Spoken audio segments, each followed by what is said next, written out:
Let me show you these steps here.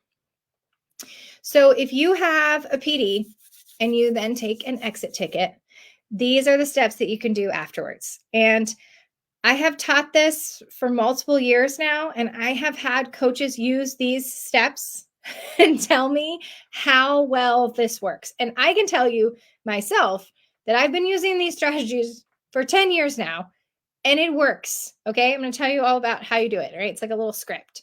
You might need some notes for this part. You're going to write some things down. Okay. Or come back and watch the replay again.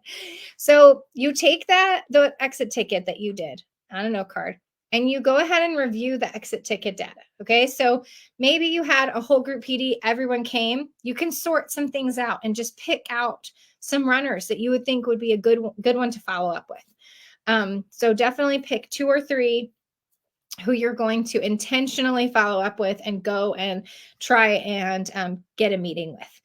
And then you can put some others in another pile for like second round of follow-ups. But if this was a small PD, which was like a lunch and learn or 30 minutes after school, and only 3 people showed up, then you'll go visit all 3 of them. So either way, it works. Okay. So you review your exit data, and then you decide who you're going to go see. And you take a look at their schedules. Take a look at your teacher's schedules. And, if it's middle school, I know that they have these periods off. If it's lower school, I know when they have, in my elementary, they have their time periods. So I take a look at their schedule, and I want to know when they are free. And I want to know when they are free on a pretty regular basis.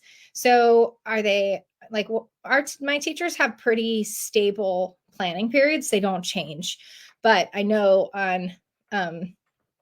I know at other schools that I've been at, the schedule rotates or whatever. So something that can be pretty consistent, if you can nail it down, something that could work for you to meet with this teacher, but also for you to meet with this teacher regularly. So when you're looking at her schedule, you're looking at yours too, and you're like, okay, I'm usually free on Wednesdays at 1:00.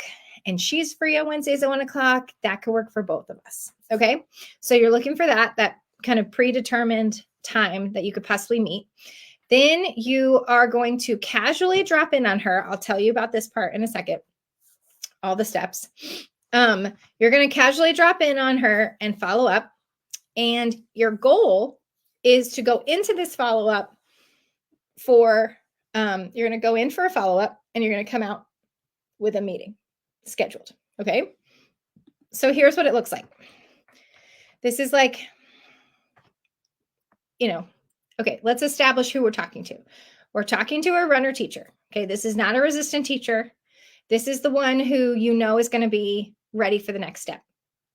The other thing I want to establish is that all of the touch points that you've had with this teacher prior to this moment of asking her into a meeting have already established your working relationship with her. You might not have gone all the way into a coaching relationship with her yet, but you have invited her to the PD. You've seen her at the PD.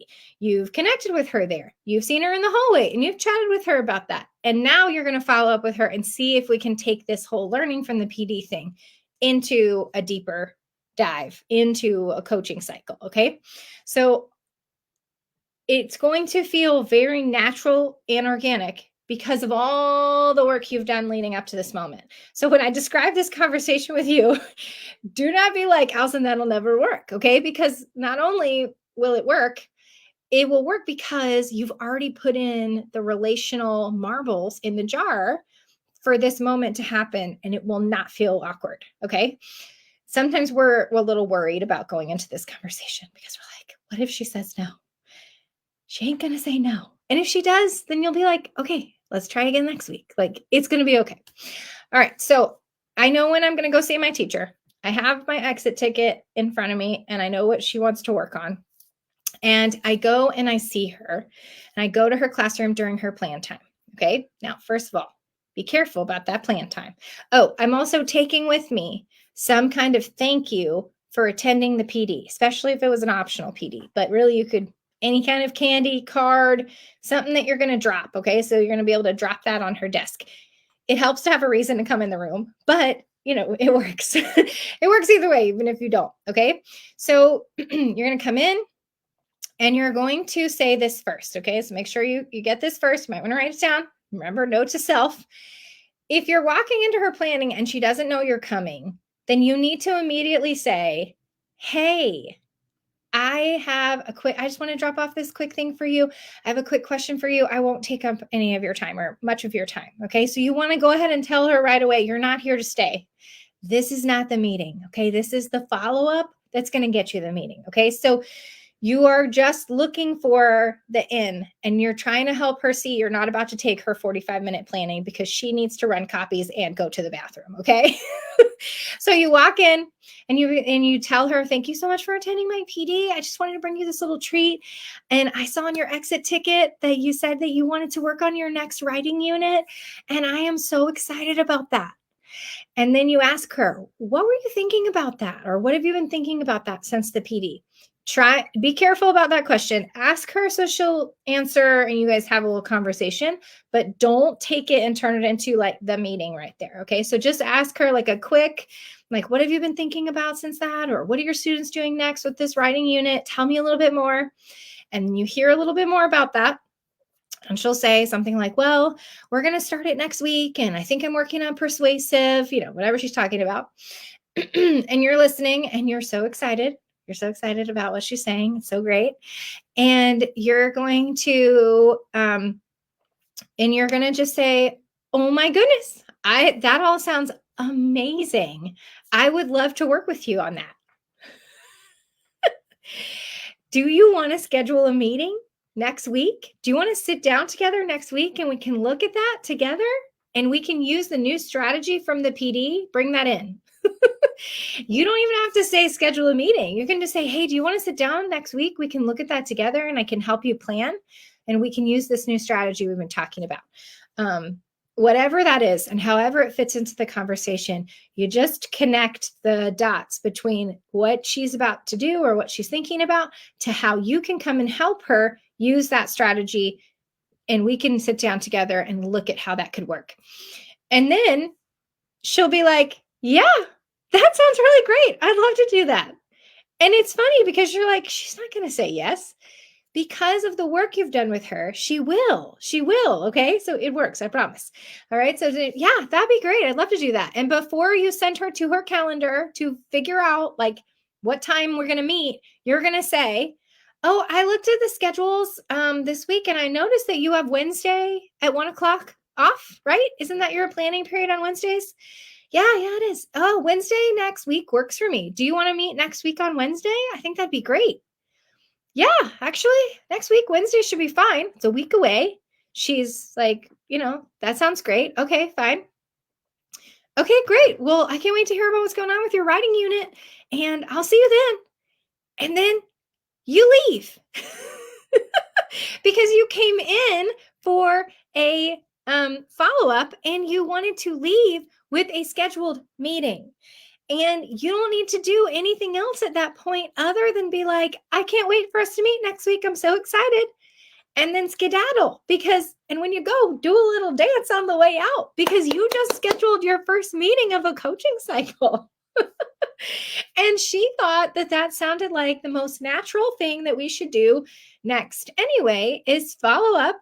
And of course we would talk about this because I just came to your PD and it sounded so great. And yeah, I want to use that strategy. And next week sounds great. Sure. You already knew my schedule. All right. I need your thoughts on this and this conversation. And what about it feels like something that would be a good fit for you to use. So when you're thinking about this, it's really just about the organic touch point. When you have the opportunity to meet with her in person, instead of sending her a follow-up email, the whole thing is just different. Like a follow-up email of, hey, do you want to meet next Wednesday? Would have probably been ignored. Just being honest with you. She's got way too much stuff to worry about whether or not she has time next Wednesday. But when you stop by to see her and get excited about what she's doing with her, of course she wants to partner with you. It is the natural next step. So this strategy of following up from a PD on that exit ticket will get you to the first meeting. And that first meeting is really the place where it's this conversation has gone through all of this, and now it's actually time to start working on something together.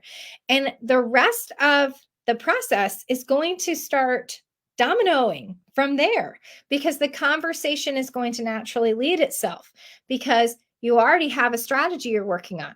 Now you guys are going to work on it together, and you'll decide what it is that you're going to work on together. And then you will decide from there how you're going to hop into her classroom and help her while she executes it.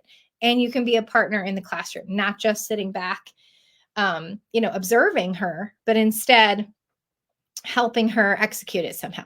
So here's this. I love this strategy, and it works so well with runners. It also builds trust when I tell her I'm only going to stay for a few minutes, and then I actually leave quickly. Sometimes I even set a 10-minute timer on my phone. Yes, you got to be careful, because she will be excited to talk to you about this. And so you want to be mindful about taking the whole planning. And what you really want is the booked time with her on the Wednesday at 1:00. And the reason for that is because this is going to become an ongoing meeting. Okay, so this is going to become your coaching cycle meeting, because at the end of the Wednesday at 1:00 meeting, you're going to say, hey, do you just want to meet again next week? We can just meet next Wednesday, same time. And it will be the natural next step for you to meet with her again next week. And you'll do it in the same time block. So you don't want to turn the follow-up conversation into a meeting, because you really want to get that booked time, that Wednesday at 1:00, that can be Wednesday at 1:00 next week, and the next week, and the next week. And you're not necessarily going to enroll her and say, hey, we're going to start an 8-week coaching cycle, but you might meet with her for 8 weeks in a row if that is what the conversation requires. And you keep saying, hey, well, you want to just meet again next week? And she'll say, yeah, that sounds great. Can you come back? And then, on Thursday or Friday, can you come to my class in between, and then we'll talk about it? So the coaching cycle process, the debrief conversations, those things happen in that weekly meeting.